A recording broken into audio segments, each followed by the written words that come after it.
and welcome back to Fox 43 AM Live. Join us now are Ian Gudenkopf with Community National Bank, along with Shannon and Nicholas Cook. Good morning with Keller Williams. Here we are. I'm jumping to saying hello already.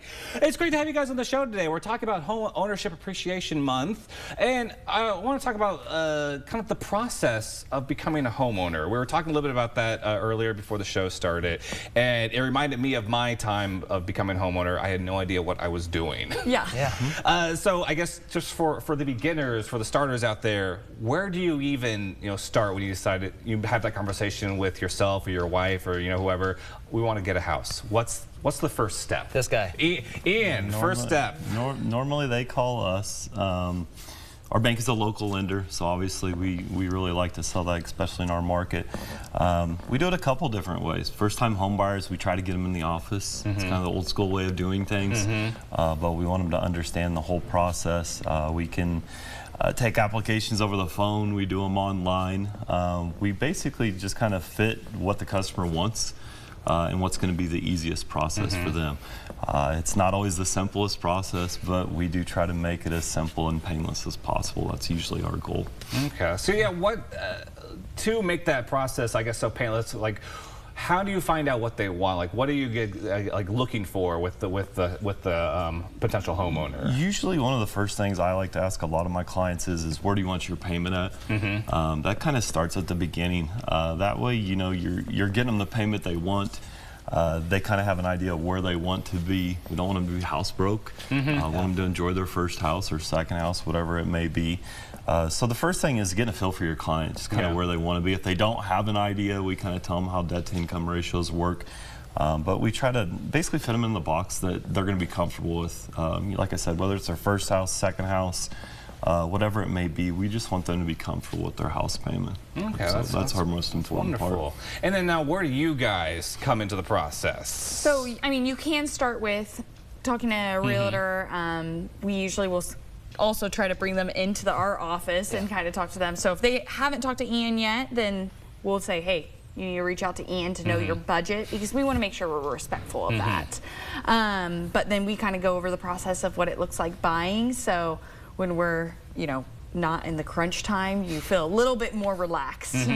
Yeah, okay, so describe the crunch time now. I can only assume, like, maybe your house is sold, like, it's funny, we actually just had a closing right now at 9 o'clock this morning that the lender's at, and it was, they were buying a house, but they were selling their house, and then there were 2 houses in front of that were all contingent on closing. So we had 4 houses all in a row, right?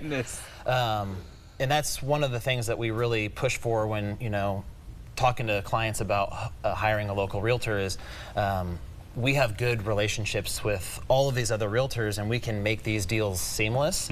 Even in the, crunch time where it's like, we're buying and selling on the exact same day, we try to make it as absolutely pain-free as possible for those clients when they're moving through that process. Or if they do find a house that they absolutely love and, 100 other people absolutely love, then we want to make sure that, hey, your loan is set up, you're ready to go, because if you have to compete with 5 other contracts, then you don't want to have to now call Ian and be like, hey, what do I do? You want to be locked and loaded. So it's really great to kind of have that, be prepared first of all, until you just throw an offer out there when you need to. Because the last thing we want to do is bother Ian at midnight on a Thursday, right? We're calling him and be like, hey, we have someone that wants to write an offer, but they're not pre-approved yet. We always want them to get their budget so we can find the house within that budget. And what's the house hunting like nowadays? Like, if they have maybe a house style in mind, or they don't know what they're looking for. It's kind of like online dating, you swipe right, swipe left, it's whatever you want to do. Most of our clients always just come to us and they're like, we sit on Zillow or Realtor.com and we're swiping through, all day. But it really comes down to, we have a dream home checklist, right? And we want you to give us the top 3 non-negotiables, right? Gives us permission to kind of tell at times, like if you're like, hey, I have to have 3 bedrooms because I've got, a couple kids, but you're like, hey, I want to see this 1-bed, 1-bath house. Probably not going to work for you, right? So we need your non-negotiables, because that's what you need inside of a house.